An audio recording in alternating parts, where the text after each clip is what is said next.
खाली नहीं अगर फिर लो तो आगे पीछे हो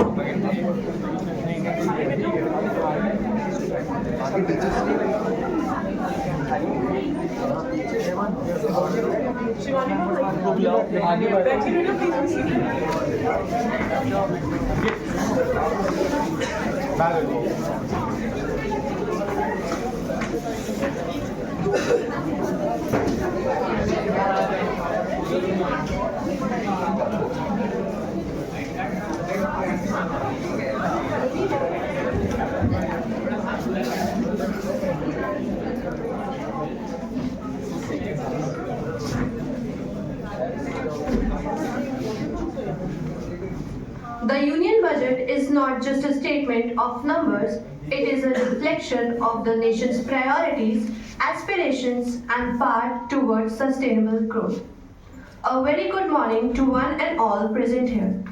It gives me immense pleasure and pride to welcome our esteemed speaker of the day, C.A. Soumya Bajpayee ma'am, respected HOD, Dr. Diksha Sharma ma'am, faculty members, and my dear friends. As we all know that this year the Union Budget was presented on 1st February 2026 by the Government of India to outline the nation's economic priorities and financial roadmap. So, following the trend, we shall now try to contribute our part by talking about Decoding Budget 2026, Navigating the Roadmap to Viksit Bharat. Through this session, we aim to understand the key highlights of the budget and its impact on various sectors.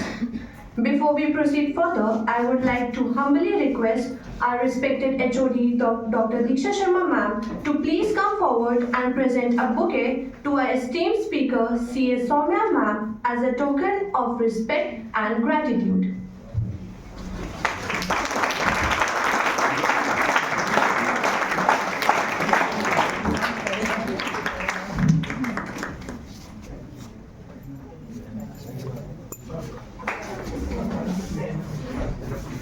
Thank you, ma'am. I now feel privileged to introduce C.A. Soumya ma'am, who is a distinguished chartered accountant and an experienced regulatory compliance specialist with over a decade of professional experience in navigating complex financial reporting. Her strong foundation in chartered accountancy, combined with hands-on industry experience, has enabled her to contribute in the field of regulatory risk management, financial reporting, process, and system automation. I now respectfully invite C.A. Soumya ma'am to kindly take over the stage and share her expert views on the Union Budget 2026.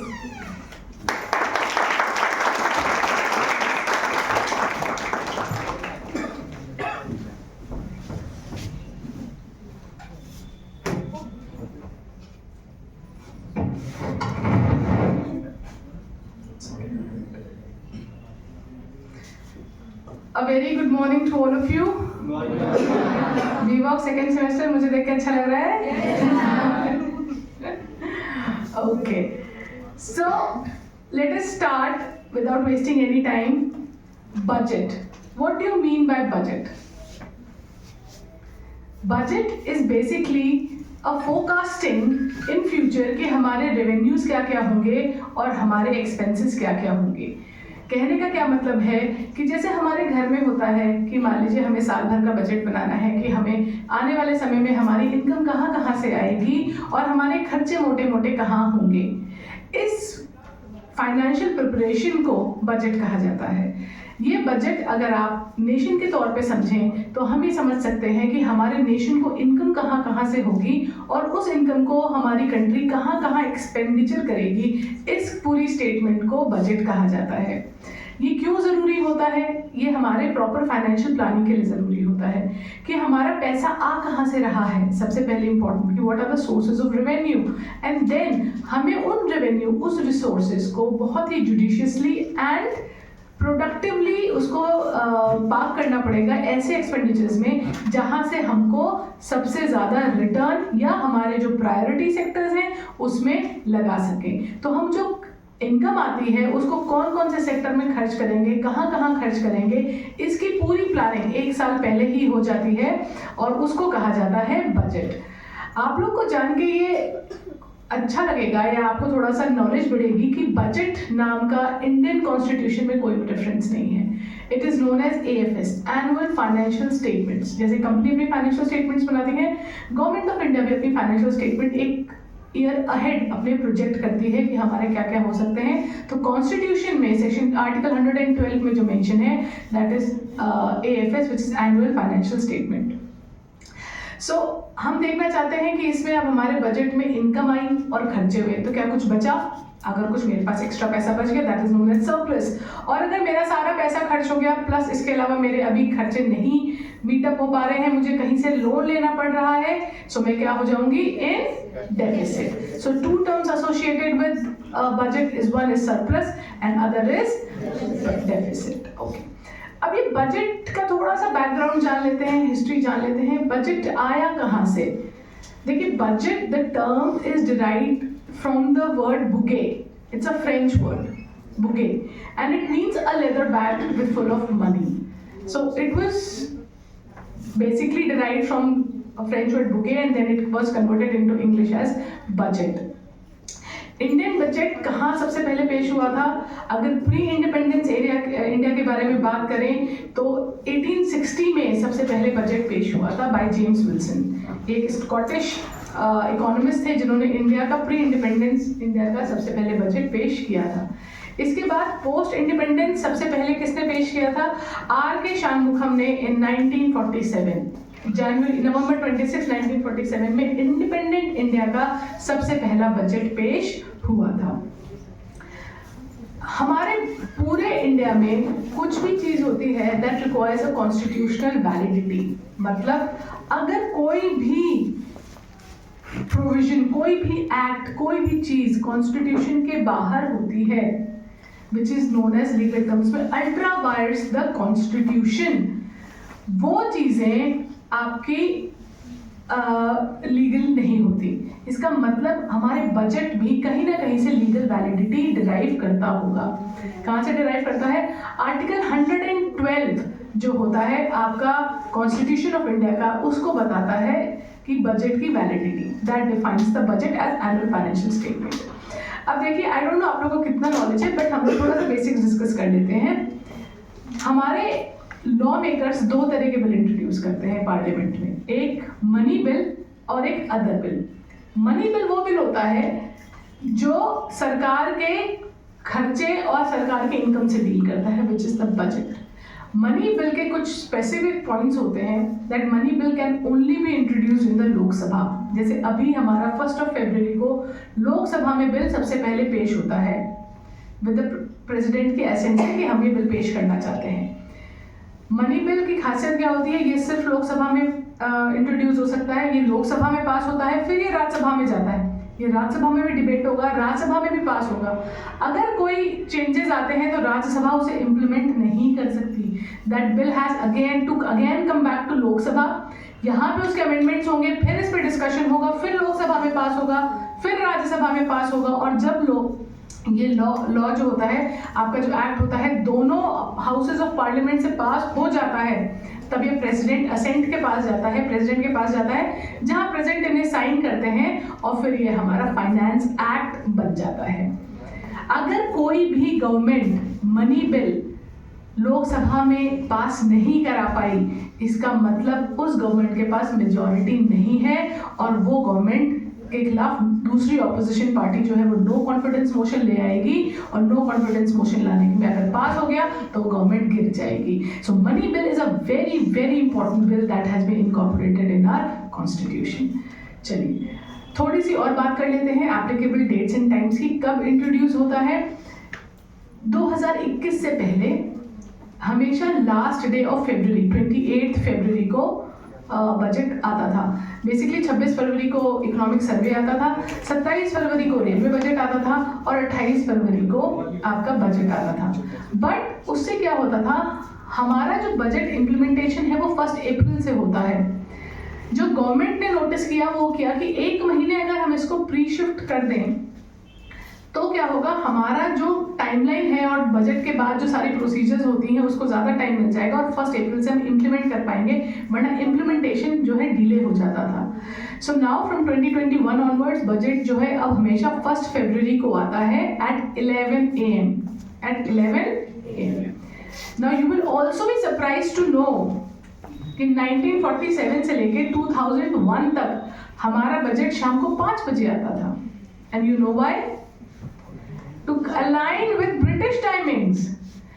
India और UK के time में summers में 4.5 घंटे का difference होता है और winters में 5.5 घंटे का डिफरेंस होता है। दैट मीन्स यहाँ जब वहाँ पे 5 बज रहे, हमारे हिंदुस्तान में जब 5 बजते हैं तो वहाँ पे 10:30 11 बज रहे होते हैं। तो उनके टाइम से बिकॉज हम कॉलोनियल हैंगओवर लेके चल रहे थे तो हम शाम को 5 बजे बजट पेश करते थे, जबकि ऐसा कुछ भी नहीं था कि हमें ब्रिटेन से कुछ लेना देना था हमारे बजट का। सो दैट वाज चेंज्ड और फिर हमारा बजट जो है अब सुबह 11 बजे आता है। सो 2 पॉइंट्स, बजट शिफ्ट हुआ फ्रॉम फरवरी 28 टू फरवरी 1 और टाइमिंग चेंज हुई फ्रॉम 5 PM टू 11 AM। इसके बाद हम जानते हैं थोड़े से बेसिक टर्म्स के बारे में बात कर लेते हैं। 2 तरह के अकाउंट्स होते हैं बजट में जिसके बारे में बात की जाती है। One is revenue account and one is capital account. Revenue account मतलब आपके रोजमर्रा की जरूरत है। जैसे अगर मैं आगे हाउस होल्ड टर्म्स के बारे में बताऊं या हाउस होल्ड टर्म्स के बारे में एक्सप्लेन करूं तो आपके महीने का खर्चा कितना है, आपकी ग्रोसरी कितने की आएगी, आपके बाकी के खर्चे कितने के होंगे, बच्चों की एजुकेशन फीस कितनी जाएगी, हेल्थ में कितना जाएगा, ये सारे खर्चे आपके रेवेन्यू के हैं। रेगुलर खर्चे हैं, एडॉक खर्चे हैं, छोटे खर्चे हैं। बट जो कैपिटल एक्सपेंडिचर होता है वो बड़ा एक्सपेंडिचर होता है। जैसे आपको घर बनवाना है, आपको कोई बड़ी गाड़ी खरीदनी है, आपको कोई बड़ा इन्वेस्टमेंट करना है। Now these require a lot of money. रोजमर्रा में अगर आपको महीने का 50,000 चल रहा है तो आप एक जमीन या एक इन्वेस्टमेंट 50,000 रुपए में नहीं कर सकते। You require a certain huge sum of money, certain lakhs. उसी तरह गवर्नमेंट के भी होते हैं कुछ खर्चे जो होते हैं, जो रेगुलर खर्चे होते हैं, जो उनको इनकर करने ही होते हैं, जो छोटे खर्चे होते हैं इंडिया के बजट के अकॉर्डिंगली, वो कहलाते हैं रेवेन्यू खर्चे। इसका एग्जांपल आता है सैलरी जो पे करनी है, पेंशन जो पे करना है, ये छोटे खर्चे होते हैं। बट हमें इंफ्रास्ट्रक्चर डेवलपमेंट करना है, रोड्स बनानी है, हाईवेज बनाने हैं, एयरपोर्ट्स को कंस्ट्रक्शन करना है, रेलवेज बनानी है, that require a huge amount of capital. आज के टर्म्स में सिर्फ फिजिकल इंफ्रास्ट्रक्चर नहीं, हमें डिजिटल इंफ्रास्ट्रक्चर भी बनाना होता है। बड़े बड़े AIs को हमें मॉडल सपोर्ट करने हैं तो हमें डिजिटली इंफ्रास्ट्रक्चर भी चाहिए, जमीनें चाहिए उसके लिए, बड़े यूनिट्स चाहिए, कूलिंग प्लांट्स चाहिए। इन सब के इन्वेस्टमेंट के लिए जो खर्चे होते हैं ये कहलाते हैं कैपिटल अकाउंट्स के खर्चे। अब मैंने आपको बताया था सरप्लस भी होता है, डेफिसिट भी होता है। अभी इंडिया में सरप्लस नहीं है, वी आर इनटू डेफिसिट। कौन सा डेफिसिट है? फिजिकल डेफिसिट, मतलब मेरे टोटल खर्चों में से, टोटल इनकम में से टोटल खर्चे माइनस कर दो, चाहे रेवेन्यू हो, चाहे कैपिटल हो, चाहे कुछ भी हो, that is known as physical deficit.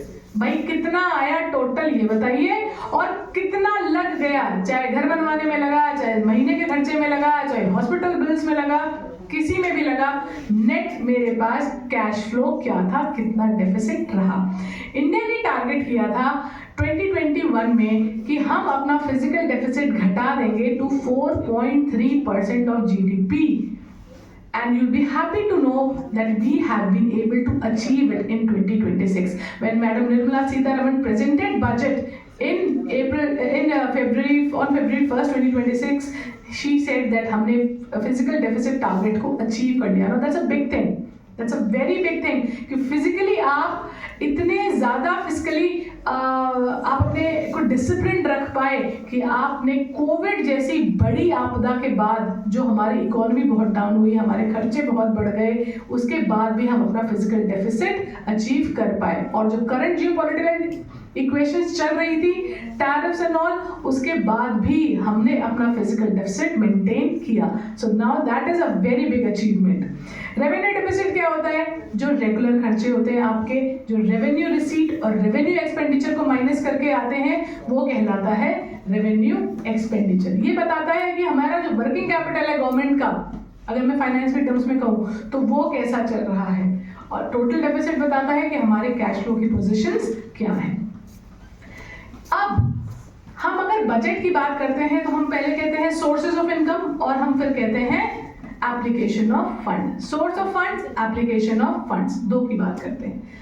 अब ये चार्ट आपको शो करता है कि अगर हिंदुस्तान 1 रुपए कमाता है, 1 भी रुपए कमाता है, तो वो रुपए कहाँ से आते हैं? क्या मंत्री अपनी जेब से पैसा निकाल के देते हैं?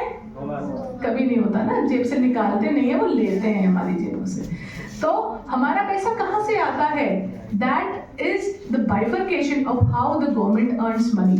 24% आता है for borrowing and other liabilities। मतलब सबसे ज्यादा तो हम लोन लेते हैं कहाँ से? बैंक से, लोकल बैंक से, वर्ल्ड बैंक, IMF और भी अदर एजेंसीज हैं, वहां से हम लोग लोन लेते हैं। सेकेंड आता है income tax. Now this is very interesting. Income tax as you know consist of 2 taxes. एक तो जो पर्सनल इनकम टैक्स लगती है आप पे, मुझ पे और भी लोगों पे, और एक लगती है कॉर्पोरेट टैक्स यानी बिजनेसेस पे टैक्स। हिस्टोरिकली हमारे बजट की फंडिंग कॉर्पोरेट टैक्स से ज्यादा रही है as compared to personal income tax. But now if you see this chart, income tax, which I mean personal income tax, is 21%, whereas corporate tax is just 18%. ये ऐसा क्यों हुआ? ऐसा इसलिए हुआ because we want investments. हम हिंदुस्तान में investments चाहते हैं। हम ना चाहते हैं कि हिंदुस्तान में बाहरी कंपनियां आए, अपना यूनिट सेटअप करें, हमें स्किल करें, टेक्नोलॉजी दें और हमारी इकोनॉमी को बढ़ाएं। तो उनको अट्रैक्ट करने के लिए हमें अपना इनकम टैक्स रेट को कम करना पड़ा। बट हम इनकम टैक्स का, पर्सनल इनकम टैक्स का रेट ज़्यादा ट्वीक नहीं कर सकते थे। हालांकि बेनिफिट्स मिले हैं अनडाउटेडली, बट कॉर्पोरेट के कंपैरिजन में वो इतने नहीं है, कंपिटिटिव नहीं है। और दूसरी चीज़, जो हमारा इनकम टैक्स पे करने वाला बेस था वो बढ़ गया। हमारे यहाँ जो लोग थे वो ज़्यादा से ज़्यादा ऑर्गेनाइज सेक्टर में आए, सर्विसेज में आए। जब सर्विसेज में आप आए तो आपका टैक्स कलेक्शन ज़्यादा बढ़ गया। इसके बाद थर्ड जो आता है वो गुड्स एंड सर्विस टैक्स से होता है। ये भी एक इनडायरेक्ट टैक्स होता है। ये भी जो आप लोग सामान खरीदते हैं, कोई भी सर्विसेज लेते हैं, पार्लर्स जाते हैं, जिम जाते हैं, सामान खरीदते हैं, you do anything, you have to pay GST except on exempt items, आपको GST पे करना होता है। So that is also burden on the end consumer. Non tax revenue क्या होता है? जैसे एक गवर्नमेंट ने अपने फंड्स दिए हुए हैं RBI को, स्टेट गवर्नमेंट्स को, सब जगह, तो वहां से उनको डिविडेंड मिलता है। इस साल एक्सपेक्टेड है कि नॉन RBI जो देगा गवर्नमेंट को 3.2 लाख करोड़ तक का डिविडेंड देगा। Now if you have such a huge dividend, वो गवर्नमेंट की किटी को भर देता है और गवर्नमेंट के डेफिसिट को थोड़ा सा कम कर देता है। It helps the government. Union excise duty किस पे लगती है? अल्कोहल, बेवरेजेस फॉर एग्जांपल, उस पे लगती है। उसके कलेक्शन से भी हमें थोड़ा सा पैसा मिलता है। कस्टम ड्यूटी जो आप इंपोर्ट करते हो उस पे लगती है। और non debt capital receipts is a very small portion which is 2%। तो यहाँ से तो हमें पैसा आ गया। प्लीज रिमेंबर, सबसे ज्यादा पैसा कहाँ से आ रहा है? बोरोइंग एंड अदर लाइबिलिटीज से। अब हमारा पैसा जाता कहाँ है, कहाँ गया? हमने लिया, अब हमें इसको प्रायोरिटाइज करना पड़ेगा। तो ऑलमोस्ट 24% तो जा रहा है स्टेट्स को। सेंट्रल गवर्नमेंट जो पैसा कलेक्ट करती है वो उसको स्टेट गवर्नमेंट को वापस भी करती है for their development, for their needs. तो वो 24% तो स्टेट गवर्नमेंट में चला गया। And now you should see 21.5, which is almost 22% goes to interest payment। जो हमने पिछली स्लाइड में देखा कि ये borrowing and other liabilities है, क्या आपको लोन विदाउट इंटरेस्ट मिलता है? इंटरेस्ट पे मिलता है।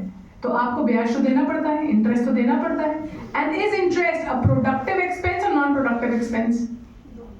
It's a non productive expense. ये एक ऐसा एक्सपेंस है जो पैसे को यूज करने के लिए हमको मिला है, बट हमें इससे कोई बेनिफिट नहीं होता। सो एक हमारा बहुत बड़ा इंपॉर्टेंट पॉइंट है कि हमारा इंटरेस्ट एक्सपेंस जो है बहुत बड़ा है, टू द एक्सटेंट ऑफ 22%। बाकी हमारा डिफेंस में 11.83 ऑलमोस्ट 12% जा रहा है। सेंटर की जो स्पॉन्सर्ड स्कीम्स है उसमें which include subsidies, fertiliser subsidies और भी जो सब्सिडीज होती हैं वो सारी चीज़ें सेंट्रली फंडेड स्कीम्स में जाती हैं। पेंशन में 2.15% जाता है, फाइनेंस कमीशन ट्रांसफर में अलग अलग जगह जाता है। सो ये हमारा आता है कि पैसा आया कहाँ से और हमारा पैसा इन टर्म्स ऑफ परसेंटेज कहाँ कहाँ गया। अब मैंने बताया आपको कि हमारे जो एक्सपेंस है उसमें सबसे बड़ा पोर्शन जो सोर्स ऑफ इनकम है वो बोरोड कैपिटल, और सबसे बड़ा एक्सपेंस है interest expense which is a non productive expense. तो अभी तक क्या होता था, हम लोग जो हमारा कंसंट्रेशन होता था वो that was on deficit which is physical deficit, कि फिजिकल डेफिसिट को हम थोड़ा सा कंट्रोल कर रहे हैं, जो कि हमने किया फिजिकल डेफिसिट को 4.3% ऑफ जीडीपी। बट हमने नोटिस किया कि यार this is not a scientific way to deal with our problems. हमारी सबसे बड़ी प्रॉब्लम है हमारा इंटरेस्ट पेमेंट। सो हमारा जीडीपी जो शो करना चाहिए, हमारा डेफिसिट जो शो करना चाहिए, that should be in terms of debt, because debt कभी शॉर्ट टर्म के लिए नहीं होता। फिजिकल डेफिसिट तो आप हर साल का टारगेट रखते हो which is very short term. तो हमने इस बार अपना जो मैपिंग थी वो चेंज करी from physical deficit to debt to GDP mark, कि हमारा लोन कितना है और उस पे हमारे जीडीपी के कितने परसेंटेज में है। Currently it is 56% of our GDP. Debt जो हमारा लोन है चल रहा है दैट इज 56% ऑफ जीडीपी। 2030 तक गवर्नमेंट का टारगेट है that we should bring it down to 50% of GDP. Now 6% reduction is a huge reduction in interest cost, is a huge reduction in interest cost. और वो interest cost का जो saving होगी वो हमारे और सेक्टर्स में पैसा मूव कर सकता है, mainly education, health and the top most priority defence sector. We all know कि हम चारों तरफ से एनिमी से घिरे हुए हैं। our defense sector needs a lot of financing. इस साल बढ़ा भी है, बट सोचिए जब वो 6% हमारा सेव हो जाएगा which is lakhs and lakhs of crore, वो हमारा किन सेक्टर्स में यूज हो सकता है। सो गवर्नमेंट ने टारगेट किया है that instead of fiscal deficit, now the mapping and the tracking will be from debt to GDP ratio। और इसको मैं ये भी बता दूं, आपकी जितनी भी डेवलप्ड इकोनॉमीज हैं और जितनी भी आपके क्रेडिट रेटिंग एजेंसीज हैं वो ये रेशियो को ट्रैक करती हैं, debt to GDP not physical deficit. And I told you why, because physical deficit बहुत छोटा है, बहुत छोटा पोर्शन होता है। और होता क्या है, जब गवर्नमेंट को जरूरत होती है तो budget government of budget borrowing करती है, बजट में नहीं दिखाती है और बजट के बाहर से बोरोइंग करती है, तो वो फिजिकल डेफिसिट में कभी आता ही नहीं था। Now with this debt to GDP ratio ये चीज भी केटर हो जाएगी। Now some fun fact, some trivia budget के बारे में। आप लोगों ने हलवा सेरेमनी देखी है कभी? बजट से पहले हलवा सेरेमनी होती है। यस, क्या होती है? बजट से 10 दिन पहले जितने भी officers, IAS officers and support staff जो भी इसमें इन्वॉल्व होता है, सेंट्रल मिनिस्ट्री के लोग, उन सबको 10 दिन के लिए कमरे में बंद कर दिया जाता है एक बिल्डिंग में। ना वो अपना मोबाइल फोन यूज कर सकते हैं, बिल्कुल बिग बॉस हो जाते हैं, ना वो किसी आउटसाइड से कनेक्ट कर सकते हैं, टू मेंटेन कि आपकी जो बजट का इंफॉर्मेशन है वो पहले से लीक ना हो जाए। और उसके बाद वो क्या करते हैं, बजट के दिन बहुत बड़े से एक पतीले में हलवा बनता है, तो मुंह मीठा करा के, कहते हैं ना हमारा अच्छा का मुंह मीठा करा के होता है। तो उसके बाद जिस दिन बजट प्रेजेंट होता है तो जो सीतारमण रहती है, हमारे जो फाइनेंस मिनिस्टर होते हैं, वो सबसे पहले अपना मुंह मीठा करते हैं, हलवा खाते हैं और फिर उसके बाद बजट प्रेजेंट करने आते हैं। अच्छा, मैंने आपको बताया कि बजट का वर्ड डिराइव हुआ है from the word bouquet which is a French word which includes a leather purse. तो आज 2020 से 21 से पहले हमेशा यही चलता था और मैनुअली पेपर और पेन से बजट पढ़ा जाता था, पर सीतारमण जी ने इसको चेंज किया, इंडियनाइज किया। हमारे यहाँ जो होता है बेटा वो बही खाता होता है, राइट? और आप लोगों ने देखा होगा एक रेड कलर के कपड़े में लपेट के बही खाता बंद किया जाता है। जब दिवाली के बाद भी पूजा होती है तो रेड कलर के कपड़े में बंद किया जाता है और फिर भाई दूज के दिन उसको रेड कलर के कपड़े को खोल के नया अकाउंट स्टार्ट किया जाता है। So that has been changed now। वो हम लोग पुराने जमाने का वो लेदर बैग नहीं लेके चलते थे, अब हम लोग बही खाता लेके चलते हैं which is wrapped in red cloth। और अब हम डिजिटल हो गए हैं, हम वर्ल्ड को एक मैसेज देना चाहते थे that we are not living in a dinosaur era। So जो आप हमारी जो मैडम है, हमारे जो फाइनेंस मिनिस्टर हैं, वो टैबलेट के थ्रू डिजिटली हमारा सारा बजट प्रेजेंट करती हैं। हमारा बजट सबसे बड़ा बजट सबसे ज़्यादा नंबर ऑफ टाइम्स अगर किसी ने बजट प्रेजेंट किया है वह है mister Morarji Desai for 10 times. Sitharaman ji ने भी इंक्लूडिंग टोटल बजट और इंटरिम बजट मिला के 9 टाइम्स बजट अभी तक प्रेजेंट कर दिया है। So next year she will be targeting for the 10 year और फिर उसके बाद that record will be over. Nirmala Sitharaman also holds the record for holding the longest budget speech, which is 2 hours and 20 minutes. Imagine 2 घंटे 20 minute budget सुनना. Okay. So after the fun facts, let's try to understand कि जो हमारे खर्चे हुए, हमने बताया कि सेंट्रली स्पॉन्सर्ड स्कीम्स में जाते हैं, इंटरेस्ट में जाते हैं, ये जाते हैं, वो जाते हैं, उसका बजट में हमारा कितना एलोकेशन है। अब आप देखिए कैपिटल एक्सपेंडिचर कितना है 24.1% और इंटरेस्ट पेमेंट कितना हो गया वो भी 24%। मतलब हमारे बजट का ऑलमोस्ट 50% एलोकेशन तो 2 ही सेक्टर में है, capital and interest. Why do you think capital? देखिए किसी भी जगह जब कैपिटल एक्सपेंडिचर गवर्नमेंट करती है which includes railways, roads, airports and digital infrastructure, तो वो वहाँ की इकोनॉमी को, उस रीजन की इकोनॉमी को 2 to 3% इंक्रीज करता है। डायरेक्ट कैसे? लैंड एक्विजिशन हुआ, लैंड ट्रांसफर हुआ, और इनडायरेक्ट कैसे? आपने सर्विसेज प्रोवाइड करी, आप लेबर प्रोवाइड करते हो, आप मटेरियल प्रोवाइड करते हो वहाँ पे कंस्ट्रक्शन के लिए। सो कैपिटल एक्सपेंडिचर एक ऐसा एक्सपेंडिचर है जो हर जगह की उस एरिया की इकोनॉमी को 2 to 3% इंक्रीज कर देता है। Plus a nation can not progress without a good physical and digital infrastructure. आपका कैपिटल इंफ्रास्ट्रक्चर बहुत अच्छा होना चाहिए। अमेरिका के लिए कहते हैं कि अमेरिका के वहाँ पे एक डिपार्टमेंट में एक बोर्ड लगा हुआ है that American roads are not good because America is a developed country, rather America is a developed country because it has got good roads. आप इमेजिन कीजिए यूपी एक लैंडलॉक्ड स्टेट है, हमारे यहाँ ना तो कोई पोर्ट है, ना समुद्र से हमारा कोई लेना देना नहीं है। सी जो है is considered as one of the cheapest mode of transport. आप उस पर बड़े बड़े कोई भी सामान लेके ट्रांसपोर्ट कर सकते हैं। अब यूपी एक लैंडलॉक्ड स्टेट है, हमारे पास तो सी नहीं है, पर हमें ट्रांसपोर्ट करना था तो हमारे पास नियरेस्ट सी क्या था? ईस्ट में बंगाल और वेस्ट में Gujarat. That is the 2 areas जहाँ से हम इजीली शिफ्ट कर सकते थे। बट हमारे पास एक अच्छा इंफ्रास्ट्रक्चर नहीं है जो हमारे यूपी का मटेरियल गुजरात पोर्ट या बंगाल पोर्ट तक टाइमली एंड इफेक्टिवली ले जा सके। तो क्या हमारा नुकसान नहीं होता? कंसिडर पेरिशेबल आइटम्स, फल, सब्जियां, अगर वो टाइमली ट्रांसपोर्ट हो जाए दूसरी सिटीज में पोर्ट्स तक, तो क्या हमारी इकोनॉमी सेव होगी नहीं होगी? जो आज हमारे पेरिशेबल आइटम्स खराब हो जा रहे हैं वो प्रोडक्टिवली मार्केट तक पहुंचेंगे, मार्केट तक पहुंचेंगे तो सेल होगी, सेल होगी तो इनकम होगी, और इनकम होगी तो हमारी जीडीपी बढ़ेगी।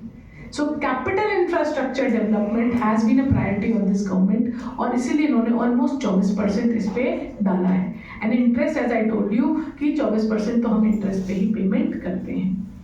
इसके बाद हमारा सबसे बड़ा सेक्टर जो है वो है defence and which is for like usual things, इसमें तो कुछ नहीं है।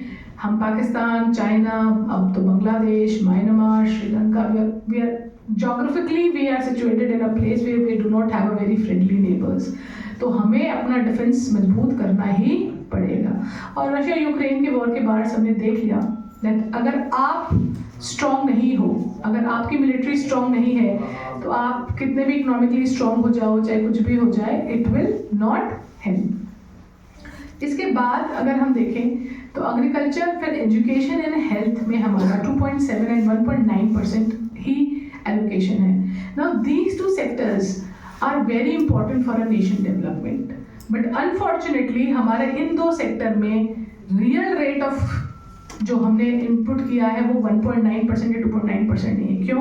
क्योंकि इतना तो इन्फ्लेशन ही बढ़ गया है, इतना इन्फ्लेशन ही बढ़ गया है, और प्लस जो हमारा जीडीपी बढ़ा है हमने उतना ही परसेंटेज हेल्थ और एजुकेशन को दिया है।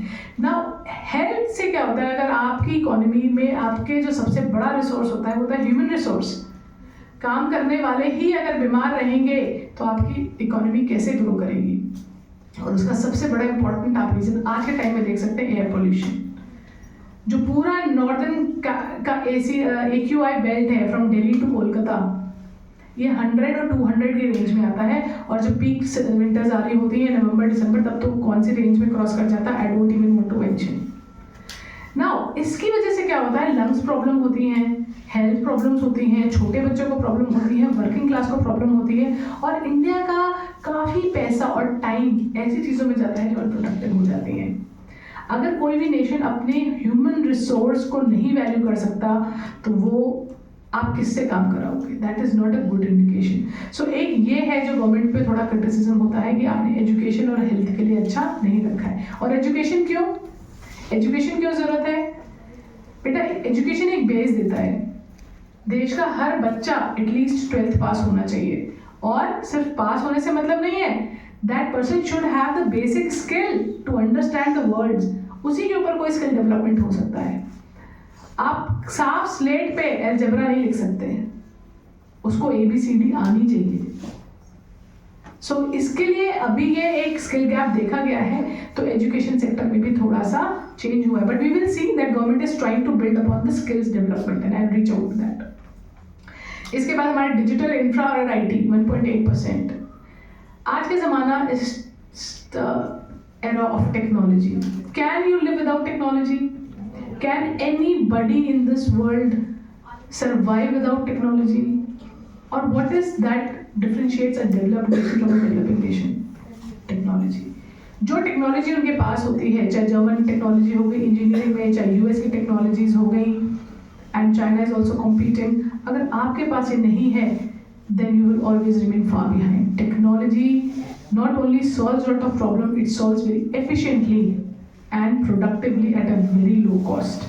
So और error free होता है, तो टेक्नोलॉजी पे तो हमें इंफ्रास्ट्रक्चर डेवलपमेंट करना ही है। फिर कंसिडरिंग जियोपॉलिटिकल कंडीशंस, राइट, कोई AI का मॉडल ले आता है, कोई अपने आप को किसी रेयर मैग्नेट और अर्थ के रेयर अर्थ मिनरल्स को इंपोर्ट रोक देता है, कोई सेमीकंडक्टर चिप्स का पूरी दुनिया में एक ही कंपनी है TSMC थाईलैंड वाली, तो ताइवान वाली।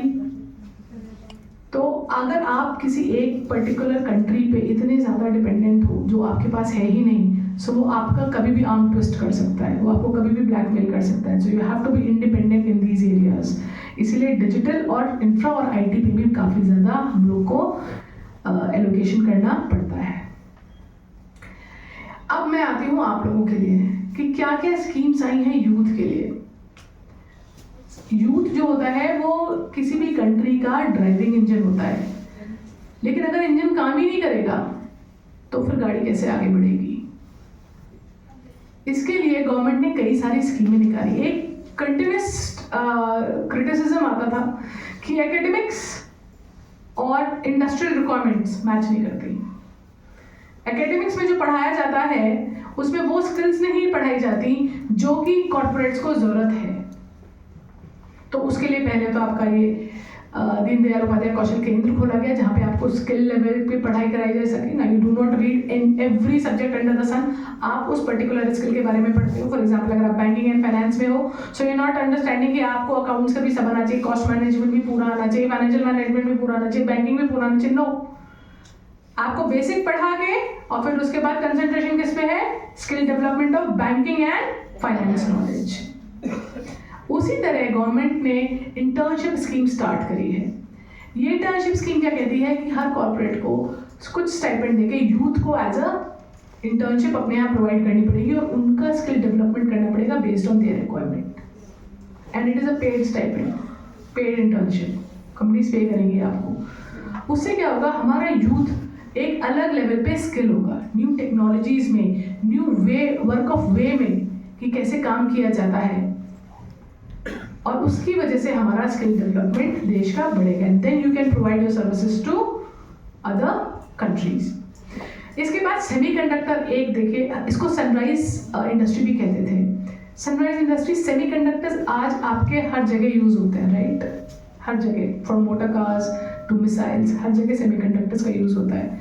नाउ एज आई मेंशन्ड, ये सेमीकंडक्टर्स कहाँ बनते हैं, TSMC which is in Taiwan. 90% से ज़्यादा सेमीकंडक्टर्स जो हैं ताइवान में बनते हैं। अब अगर आप एक किसी कंट्री पे इतने ज़्यादा डिपेंडेंट हो, जब 2020 हुआ उसके बाद जो कोविड की वजह से आपका सारा लॉजिस्टिक्स में प्रॉब्लम आ गई और नहीं शिपमेंट्स आ पा रही थी, प्लस चाइना और ताइवान में हमेशा टेंशन चलती रहती, what if China invades Taiwan, फिर आपकी सप्लाई तो बंद हो जाएगी। So you have to be independent in every aspect. So India ने क्या किया, एक सेमीकंडक्टर प्लान लॉन्च किया है। सबसे पहले 2 प्लांट लगे, one in Assam, one other in Gujarat, और उसी का 2.0 ये लॉन्च कर रहे हैं for other cities as well, कि वहाँ पे भी हम सेमीकंडक्टर प्लांट्स डालेंगे। Third, AI. India is a very diverse country, very very diverse country. यहाँ पे कहते हैं ना 100 कोस पे बदले पानी, 5 कोस पे वाणी। मतलब आप जाओगे तो पानी, खाना और भाषा सब चीज़ बदलती रहती है। और इंडिया में भाषा का बड़ा पॉलिटिसाइजेशन भी है, नॉर्थ इंडिया वाले साउथ इंडिया वाले, साउथ वाले नॉर्थ वाले, Bengali, Gujarati and everything, because हम इतने डाइवर्स हैं, उससे हमको यूज़ करने की, हमारा गलत यूज़ करने की कोशिश की जा रही है ना। तो इंटीग्रेट, इंडिया ने एक एआई ऐप निकाला है विच इज भाषिनी एआई। आप किसी भी लैंग्वेज में बोलो that will convert into another Indian regional language, plus it is very good for teaching. क्यों?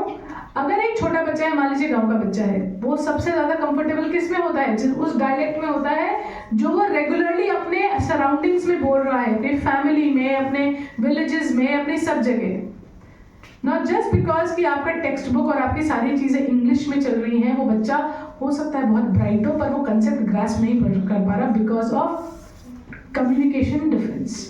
Now this app will bridge that difference. बच्चा किसी भी लैंग्वेज में पढ़े, वही ऐप लेकर के चेंज कर सकता है। Now that is कि आप अपने यूथ ग्राउंड लेवल तक, विलेजेस तक आप एक एम्पावरमेंट ले जा रहे हो, राइट?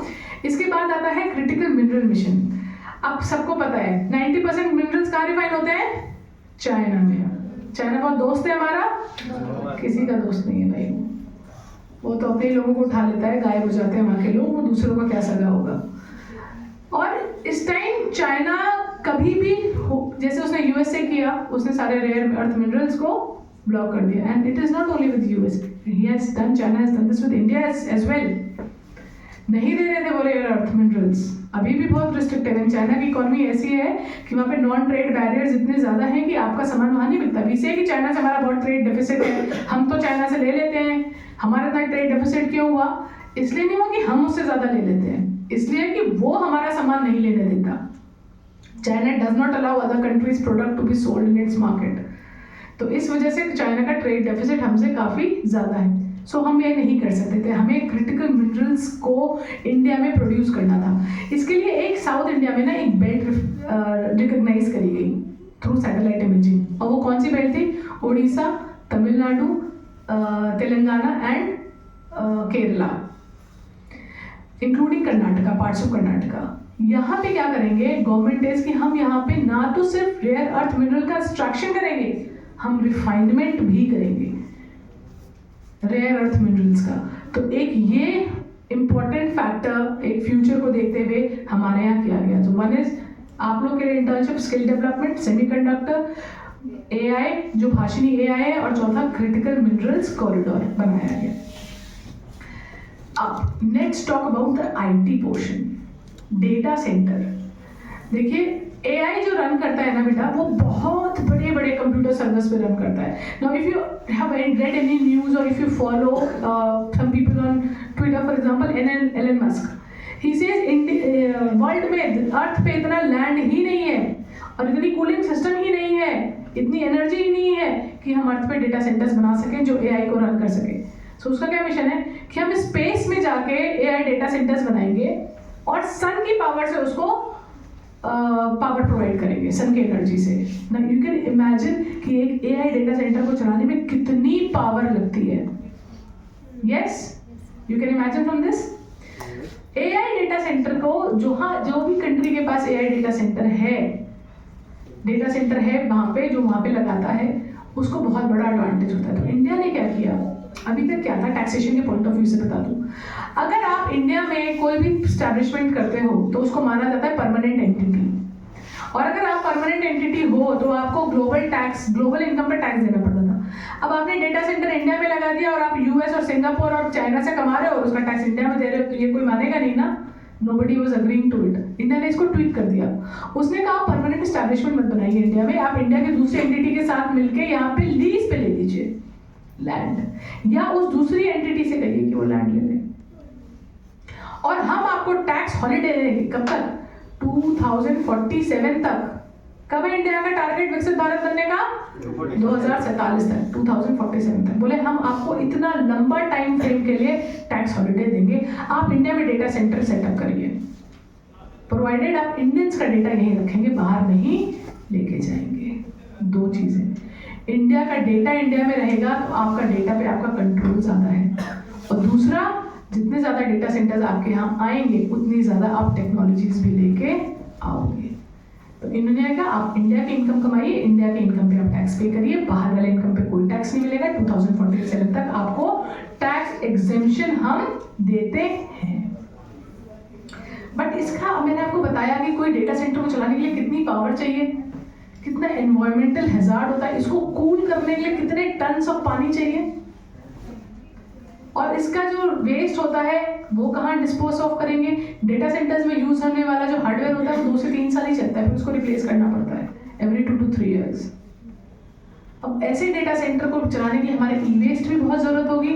तो गवर्नमेंट ने कहा देखो ऐसा है, हम डंपिंग ग्राउंड नहीं है, हम डंपिंग ग्राउंड नहीं है. So government has come up with policy for environmental protection also for these data centres.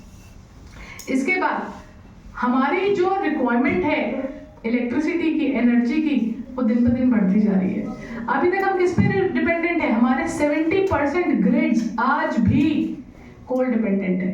कोल से ही ग्रिड्स में एनर्जी जनरेट होती है, but that is not sustainable for obvious reasons कि कोल लिमिटेड है, पॉल्यूटिंग है, हेल्थ को, ह्यूमन कैपिटल को affect करता है, तो आप कोल पे तो डिपेंडेंसी नहीं रख सकते. सो हमें non polluting source of income, source of energy चाहिए थी. तो हम क्या चाहते हैं कि हमारा न्यूक्लियर पावर्ड एनर्जी आए जो हमारे मिलियंस ऑफ होम्स को इलेक्ट्रिसिटी प्रोवाइड कर सके. ये अभी 0.some% में है हिंदुस्तान में, इट इज़ वेरी स्मॉल. सो उसको भी बढ़ावा देने के लिए बजट में कई सारे प्रोविजंस लाए गए हैं. ये इन्वायरमेंटल चेंजेस के बारे में मैंने बताया कि डेटा सेंटर्स को बनाने के लिए जो इन्वायरमेंट में आएगा तो उसके लिए कितना कितना डेटा चाहिए, कितना कितना पानी चाहिए, कितना कितना एनर्जी चाहिए, इसको भी टैकल करने के लिए हमारी गवर्नमेंट ने जो है प्रोविजंस इसके अंदर डाले हैं कि कैसे कैसे डंप वेस्ट करेंगे, कैसे कैसे एनर्जी जनरेट होगी, कितना पानी होगा, कॉर्पोरेट्स की क्या रिस्पॉन्सिबिलिटी होगी, everything is mention in the budget document. अब डेटा सेंटर्स क्यों चाहिए होते हैं हमारे देश को, और इंडिया में ऐसा क्या था जो यहाँ पे नहीं आ रहे थे डेटा सेंटर्स, वेराज बड़ी और इकोनॉमीज में जा रहे थे. सबसे ज्यादा किस पे जा रहे थे? सिंगापुर एंड दुबई, जो कि कंपैरिजन चार्ट आपके सामने लगा है. सिंगापुर बेटा is a very very expensive economy, very expensive economy. वहाँ पे टैक्स स्ट्रक्चर भी कम नहीं है एज कम्पेयर टू दुबई जहाँ पे 0 टैक्सेशन है. But Singapore was not a very tax friendly country, but still वहाँ पे सारे डेटा सेंटर्स जाते थे, सारे बिजनेसेस वहीं सेटअप होते हैं. तो उस चीज को टैकल करने के लिए इंडिया ने अपनी स्ट्रैटेजी चेंज करी. इंडिया ने क्या कहा, हम आपको 2047 तक 0% टैक्स करेंगे. सिंगापुर में कितना है? 17%. दुबई में अगेन 0%.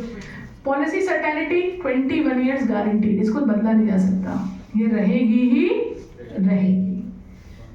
और वहाँ पे सिंगापुर वगैरह में तो वहाँ पे पीरियोडिक रिव्यू होता है. दुबई में भी सर्टेनिटी रहती है बिकॉज वहाँ पे शेख वगैरह का काम होता है, वहाँ पे कोई डेमोक्रेसी नाम की चीज़ नहीं कि कोई गवर्नमेंट चेंज हो जाएगी. कंस्ट्रक्शन कॉस्ट कितनी पड़ रही है इंडिया में? $6.64 पर वॉट. सिंगापुर में 12 to 14, दुबई में 9 to 10.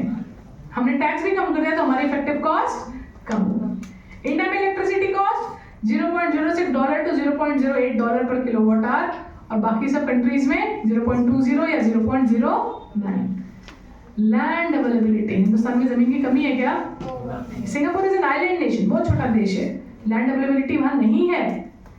इंडिया में लैंड की अवेलेबिलिटी बहुत. दुबई में भी है, किसमें? डेजर्ट्स में, वहाँ पे भी इनहैबिटेशन कम है, तो वहाँ पर दुबई में भी डेजर्ट्स बहुत है. हमारे यहाँ क्या प्रॉब्लम है?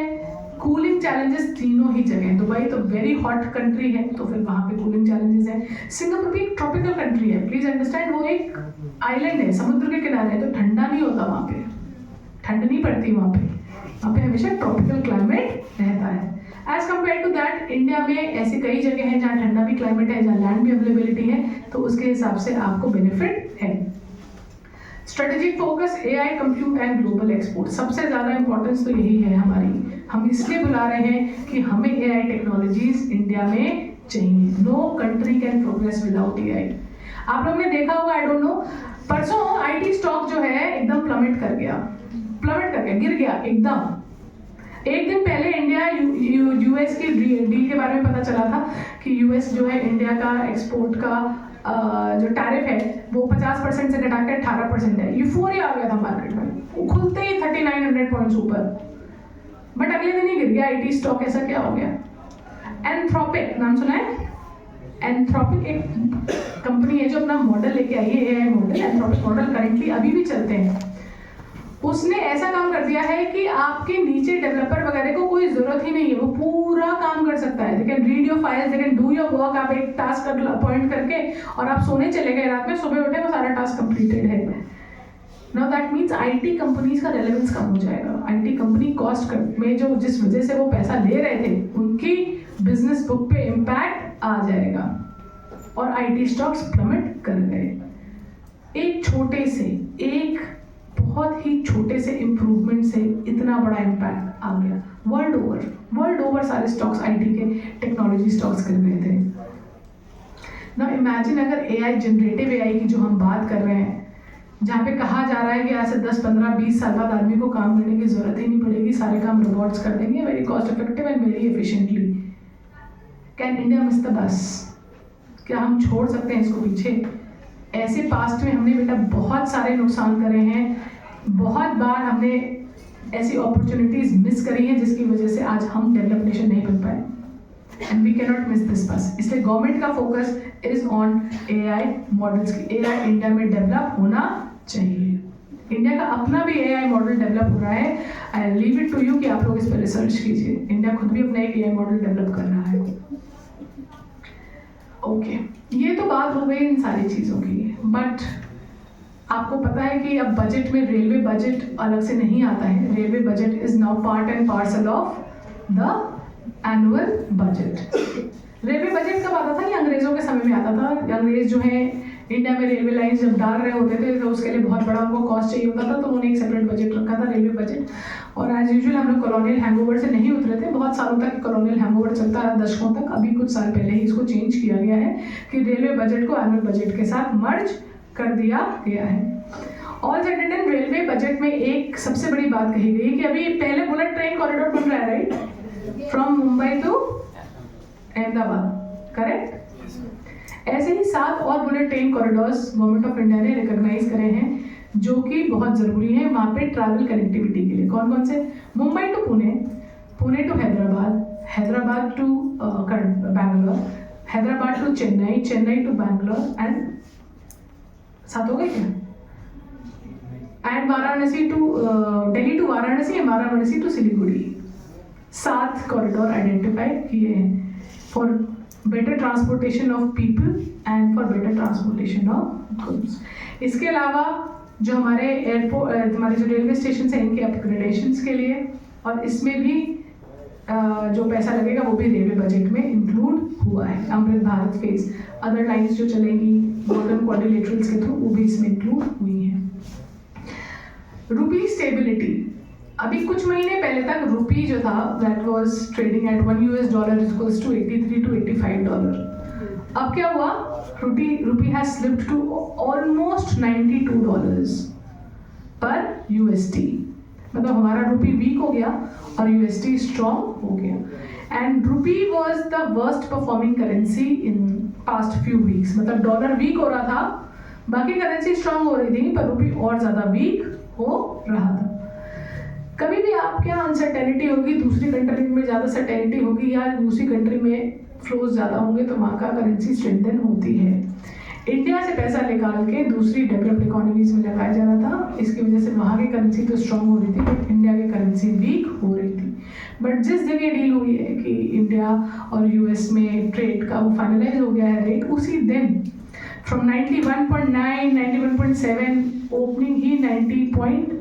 4-5 इस पे हुई थी।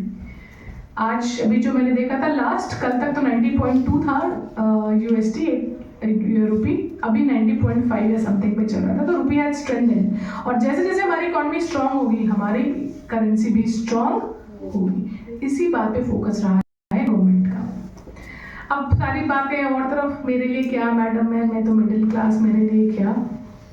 सो गवर्नमेंट ने उसमें भी सर्टेनिटी ले आई है। देखिए इनकम टैक्स में जो न्यू टैक्स रिजीम, 2 रिजीम थे, एक ओल्ड टैक्स रिजीम और एक न्यू टैक्स रिजीम। गवर्नमेंट ने कहा मेरे को बड़ी प्रॉब्लम होती है कि मैं एक एक सारा खर्चा तुम्हारा एक एक पर्चा देखूं कि तुमने कहाँ इन्वेस्ट किया, वो ब्लैक मनी था, वो वाइट मनी था, वो क्या था। मैं सिंपल कर देता हूँ। गवर्नमेंट ने बोला क्या, जितना कमाओ उस पर टैक्स दे दो, कोई सेविंग वेविंग, कल इनकम टैक्स में आपको बेनिफिट नहीं मिलेगा। तो सर उन लोगों ने कहा यार सेविंग से थोड़ा टैक्स बच जाता था, अब वो भी नहीं बचेगा। बोले नहीं रुको रुको रुको, ठहरो, ऐसे नहीं, ऐसे जुल्म ज़्यादती नहीं करेंगे हम क्या करेंगे, हम स्लैब रेट कम कर देंगे, हम स्लैब रेट कम कर देंगे। अब क्या हो गया, आज के डेट में अगर कोई आदमी 12,75,000 रुपए तक कमा रहा है, टैक्स स्लैब में एग्जेम्पशन लिमिट 4 लाख रुपए, बट टैक्स का ऐसा स्ट्रक्चर बनाया है कि आज के डेट में अगर कोई 12,75,000 तक आदमी सालाना कमा रहा है, एनुअल इनकम उसकी है, तो उसको कोई भी टैक्स देने की जरूरत नहीं। That includes all the rebates and everything के बाद आपको 12,75,000 तक कोई भी टैक्स देने की जरूरत नहीं। इसके पीछे एक ये भी रीजन था कि 21% इनकम टैक्स वाले पे कर रहे हैं और 18% कॉर्पोरेट टैक्स वाले पे कर रहे हैं। That was not acceptable, right? Okay, फिर उसके बाद what becomes cheaper and what becomes expensive. सबसे इंपॉर्टेंट जो चीप हुआ है वो है cancer drugs, cancer related drugs. देखिए कैंसर हमारी कंट्री में इट्स नॉट अ अननोन या very rare disease nowadays, we know cancer is spreading. तो उसकी ड्रग्स जो आती हैं बाहर से वो काफ़ी एक्सपेंसिव होती हैं, तो उसको अफोर्डेबल करने के लिए उस पर जो ड्यूटी है वो स्लैश कर दी गई है। बट कॉफ़ी मशीन्स जो कैफेज में देखते हैं वो ऐसे प्रेस करके कॉफीज बनती है, उस पर बढ़ा दिया गया। प्लस हमारा गोल्ड जो होता है, गोल्ड पे इतना ज़्यादा price with in a month, with in बहुत शॉर्ट पीरियड गोल्ड के प्राइस इतने ज़्यादा बढ़ गए हैं कि उस पर स्मगलिंग होने के चांसेस बहुत ज़्यादा हो जाते हैं, तो उसको भी केटर किया गया है। Critical minerals, lithium, cobalt, copper, इन सब के लिए भी आपका कस्टम्स ड्यूटी को रिड्यूस किया गया है। सोलर पैनल्स, इंडिया चाहती है कि देश के जो घर हैं उसको सोलर से, क्योंकि India is a hot country, India is not a cold country. 8 महीने तो हमारे यहाँ गर्मी ही पड़ती है इन वन फॉर्म और द अदर, सो हम उसको एज अ इलेक्ट्रिसिटी सेवर की तरह यूज कर सकते हैं। Moving towards more non fossil fuel energy productions. अब हमने देखा कि कंक्लूड करने के लिए कि भाई बजट में बहुत ही फ्यूचरिस्टिक चीज़ें आई हैं, स्किल डेवलपमेंट। अच्छा, इसमें एक चीज़ रह गई है, वो है ऑरेंज इकोनॉमी। ऑरेंज इकोनॉमी के बारे में आप लोगों को पता है, आजकल हर आदमी कंटेंट क्रिएटर है ना, है ना, गेमर है, कंटेंट क्रिएटर है, कोई ना कुछ बनता ही है। तो गवर्नमेंट ने कहा यार ये भी मार्केट में स्किल चाहिए। गवर्नमेंट ने क्या कहा, इसके लिए भी एक स्किल चाहिए, तो गवर्नमेंट ने इसके लिए इंस्टीट्यूट डेवलप कराए हैं, इंस्टीट्यूट्स डेवलप कराए हैं जहां पे प्रोफेशनल तरीके से इन लोगों को ट्रेन किया जाएगा। आपको मूवीज बनानी है, वीएफएक्स की जरूरत पड़ती है, आपको डिजिटल क्रिएटर्स की जरूरत पड़ती है। इस चीज को एक प्रोफेशनल डिग्री देने के लिए गवर्नमेंट ने एक प्रपोज किया है, एक इंस्टीट्यूट सेटअप करने के लिए, AVSM कहते हैं इसको। इसके अलावा हॉस्पिटैलिटी सेक्टर में टूरिज्म, आप विश्वास नहीं करोगे, अभी जो टूरिज्म की रिपोर्ट आई है उसमें ये कहा है कि more Indians are travelling internally than they are travelling internationally. हम डोमेस्टिक ट्रैवल ज्यादा कर रहे हैं और इंटरनेशनल ट्रैवल कम कर रहे हैं, एज कंपेयर टू कर रहे हैं international travel, but domestic travel बहुत कर रहे हैं। और उसमें सबसे ज्यादा फुटफॉल किस स्टेट में आया है? यूपी। कुंभ मेला हुआ था ना, करोड़ों लोग आए थे। अयोध्या और इंडिया, यूपी ने अपने आप को स्पिरिचुअल टूरिज्म के लिए बहुत प्रमोट किया। तो सबसे ज़्यादा फुटफॉल जहाँ हुआ था डोमेस्टिक टूरिस्ट का, वो कहाँ हुआ था? यूपी में।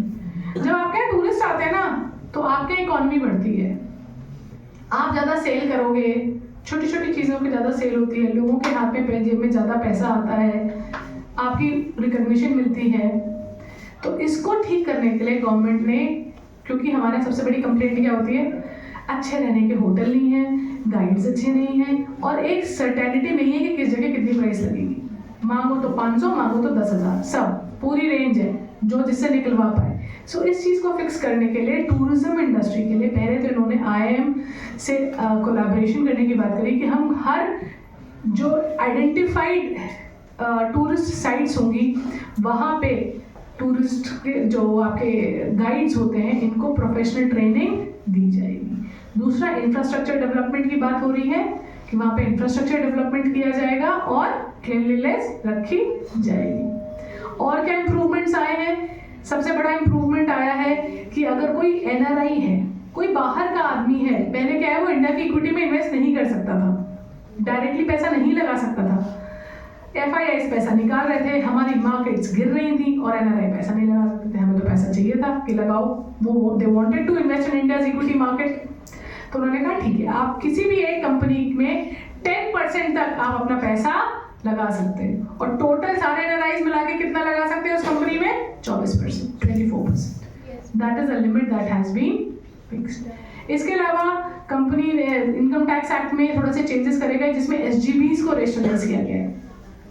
SGBs क्या होते थे? Sovereign gold bonds. Sovereign gold bonds एक स्कीम लेके आई थी गवर्नमेंट कुछ साल पहले। ये कि बहुत ही अच्छी इफेक्टिव स्कीम थी। क्यों थी? ये उस टाइम स्कीम थी जब गोल्ड इतना हाई नहीं था और ये था कि इंडियंस जो है ना गोल्ड में बहुत ज़्यादा इन्वेस्ट करते हैं इन्वेस्टमेंट पर्पज से और बनवाते क्या है? ज्वेलरी एक डेड एसेट होती है क्योंकि उसमें 25 से 30% तो मेकिंग चार्जेस चले जाते हैं। तो जब आप उसे तो पहले सेल नहीं करते हो, सेल करते हो तो उस पर आपको इंक्रीमेंट कम मिलता है। तो गवर्नमेंट ने कहा आप एक बॉन्ड निकालो। गवर्नमेंट ऑफ इंडिया ने एक RBI के थ्रू एक बॉन्ड निकाला जिसको बोला सॉवरेन गोल्ड बॉन्ड।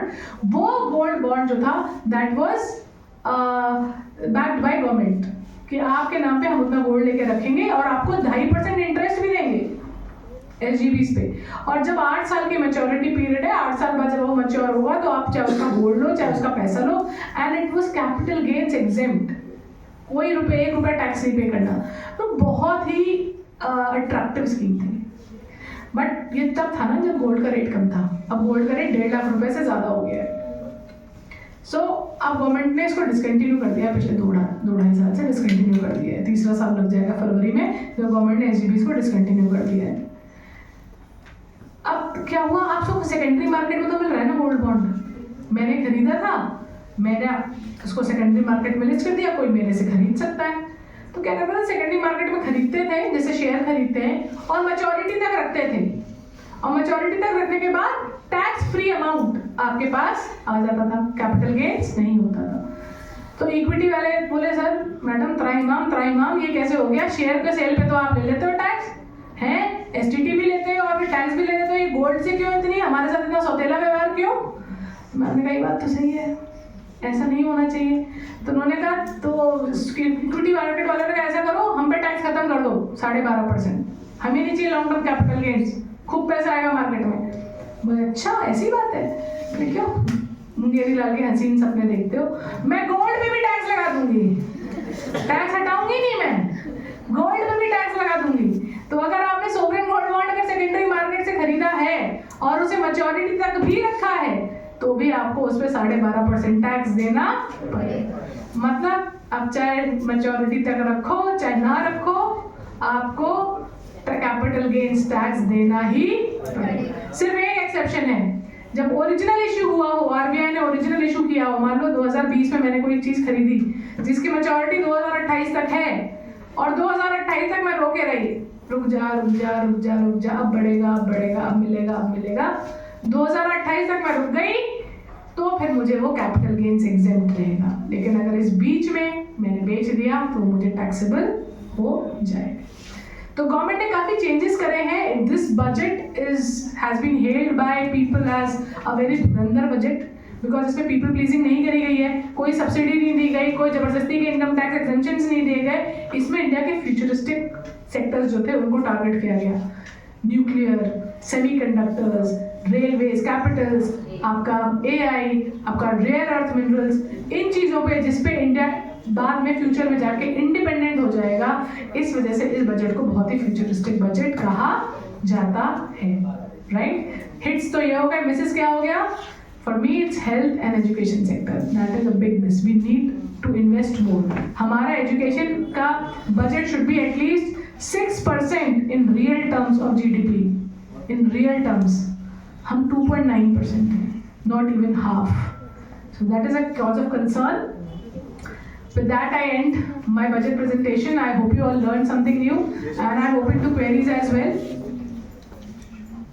कोई question हो तो? मैम कब छोड़ेंगी? हाँ? किसके? STT बेटा applicable हुआ है derivatives मार्केट पे, फ्यूचर्स एंड ऑप्शंस मार्केट पे। इसमें जो हुआ है आपका more than 150% इंक्रीज कर दिया गया है। STT में बेसिकली एक टैक्स होता है, सिक्योरिटी ट्रांजैक्शन टैक्स। आप कुछ खरीदते हो तो STT देते हो, आप बेचते हो तो STT देते हो, और ये STT किसके पास जाती है? गवर्नमेंट के पास। सेबी की एक रिपोर्ट आई थी कुछ साल पहले, अभी कुछ समय पहले, जिसमें था कि मोर देन 90% जो लोग डेरिवेटिव्स मार्केट में ट्रेड करने जाते थे उनको लॉस हो जाता था। और लॉस कैसा loss? Capital Erode, zero capital Erode हो गई। And I personally know people जिन्होंने 50 लाख 60 लाख रुपए लगाए मार्केट में, डेरिवेटिव्स मार्केट में, विदाउट एनी नॉलेज। उनको किसी ने बता दिया, अरे भाई तू ये क्या शेयर रेट में कर रहा है, इसमें कम है, आजा डेरिवेटिव्स मार्केट में देख कितना रिटर्न आता है। And people have lost their entire money. 50 lakh का 50 लाख 1 रुपए भी नहीं मिला। It was so bad. So government क्या करती है? गवर्नमेंट चाहती है कि लोगों को, रिटेल इन्वेस्टर्स को, और प्लस इसमें बहुत बड़े लोगों का प्लेयर होते हैं जो इसमें खेलते हैं पैसे। अब जेम एंडरसन वगैरह का भी नाम आया था। अब वो लोग पैसे से क्या मार्केट को मैनिपुलेट कर देते हैं। रिटेल इन्वेस्टर उन चीज़ों को ट्रैक नहीं कर सकता, उन चीज़ों को फॉलो नहीं कर सकता, और उतनी स्पीड से एक्ट भी नहीं कर सकता।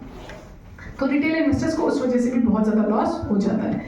तो गवर्नमेंट ने क्या किया कि यार तुम मेरे पास नए तो STT बढ़ा देते हैं।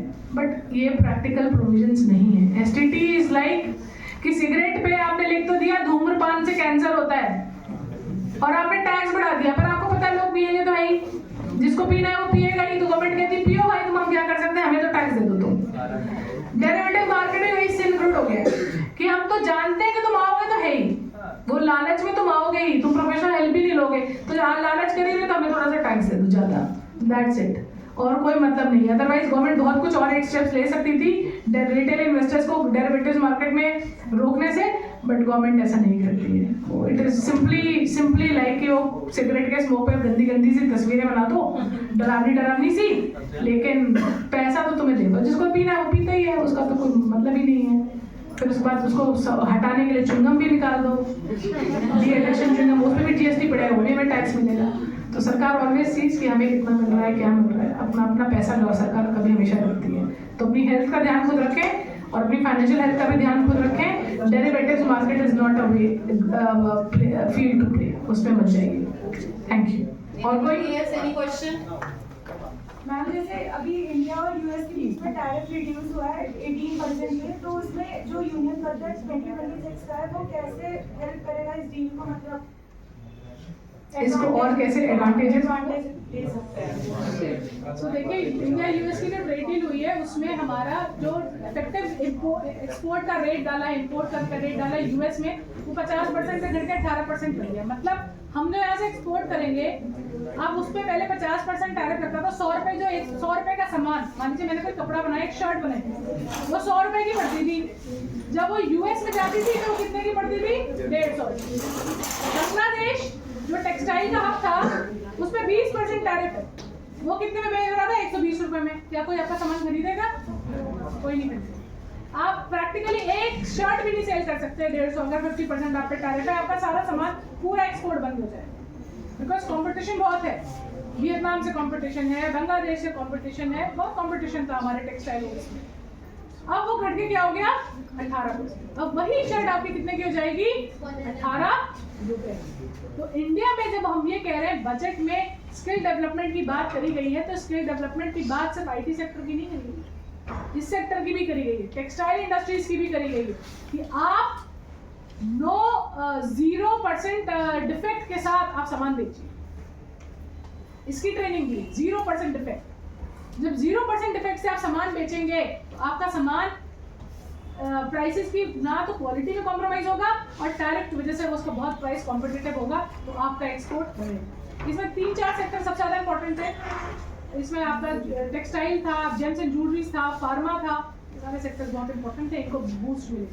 प्लस इंडिया की EU से भी डील हो गई है, तो EU में भी उन्होंने भी ये सारे सेक्टर्स ओपन कर दिए हैं। इंडिया EU डील पिछले 18 साल से 18 ईयर्स से हम उनसे डील करना चाह रहे थे। 18 साल पहले ही ट्रम्प आ जाता ना तो ये पहले ही हो जाता, वो 18 साल बाद आया, इसलिए सबको डंडा जब पड़ा तभी सबकी आंखें खुली और तब इंडिया EU डील। तो वो हमारा जो एक्सपोर्ट मार्केट है वो बहुत बढ़ रहा है। प्लस अगर आप देखिए इंडिया ने कितनी कंट्री से ट्रेड डील करी जो खुद आए इंडिया से ट्रेड डील करने। Why do you think US uncertainty एक चीज है, चाइना पे डिपेंडेंसी दूसरे बहुत बड़ा फैक्टर है। No country after Covid wants to get dependent only on one country. 2 major economies हो गई है, एक यूएस हो गई है, एक चाइना हो गई है, कोई कंपैरिजन नहीं है। यूएस बहुत स्ट्रांग है, यूएस डेमोक्रेसी है, चाइना डिक्टेटरशिप है और बहुत छोटा है। चाइना के बारे में कुछ नहीं पता, चाइना कब डिसइंटीग्रेट हो जाए, चाइना का डेटा ब्लैक है, सब कुछ। बट हैविंग सेड दैट, कोई भी कंट्री से 2 कंट्रीज पे डिपेंडेंट नहीं हो सकता था। यूएस पे सपोर्ट था, देखो यूएस ने क्या कर दिया, अपना हाथ खींच लिया हर जगह से, और ऐसे चाइना भी कर सकता है। और बहुत जियोपॉलिटिकल चेंजेस हो रहे हैं, मिडिल ईस्ट में बहुत चेंज हो रहे हैं। पाकिस्तान अपना सऊदी और टर्की के साथ मिलके एक मुस्लिम कंट्रीज का नेटो बनाना चाहता है, तो वो यूएई को थ्रेट हो गया है, तो यूएई इंडिया के साथ ट्रेड डील कर रही है। वी नो हमारे पास ह्यूमन कैपिटल है और चीप लेबर है, चीप कैपिटल है, चीप लैंड है। मैंने भी आपको दिखाया हमारे यहाँ एक डेटा सेंटर को ऑपरेट करने के लिए कितनी इलेक्ट्रिसिटी कॉस्ट पड़ रही है as compare to other countries, बहुत सस्ता है। So everybody wants to make best of it, और ऐसे में हमारी कंट्री अगर गवर्नमेंट का सपोर्ट है so it can do wonders. I am very hopeful for it, right? Anybody have any question?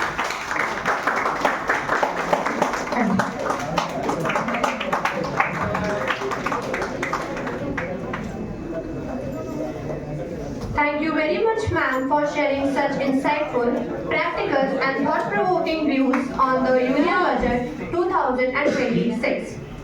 Now, as we move forward, I would like to invite our respected Professor J.K. Chaudhary sir to kindly come forward and deliver the vote of thanks.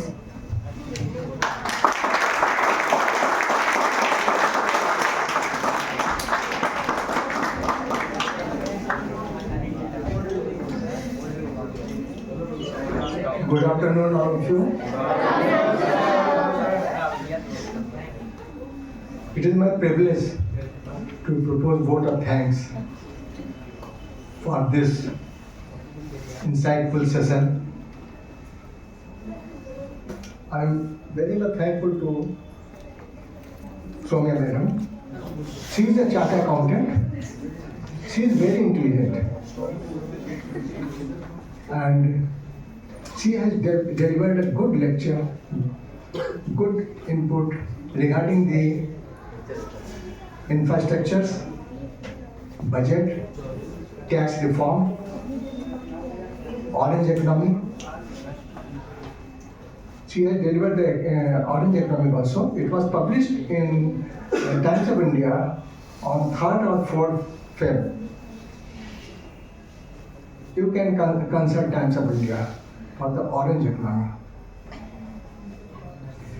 I am very much thankful and gratitude to our organizing committee, our HOD, our faculty members, and all of you.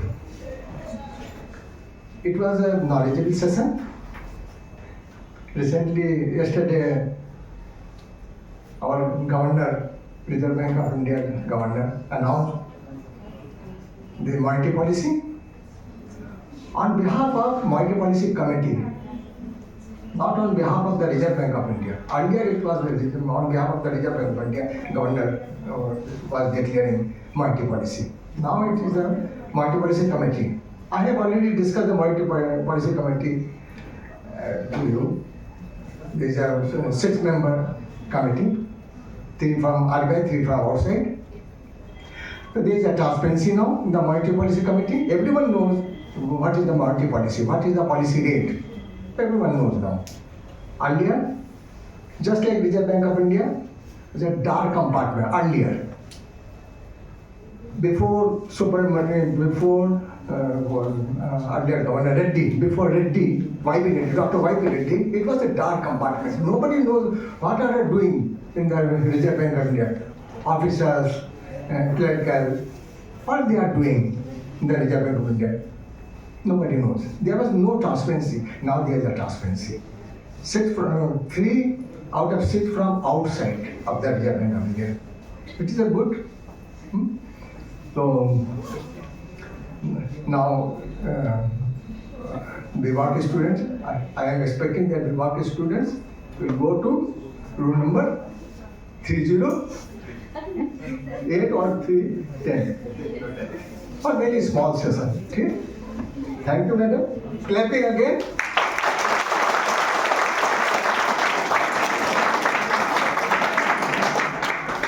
Very good.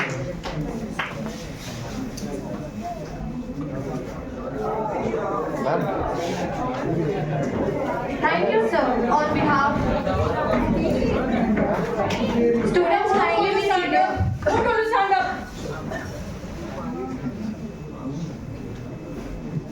On behalf of the Department of Banking and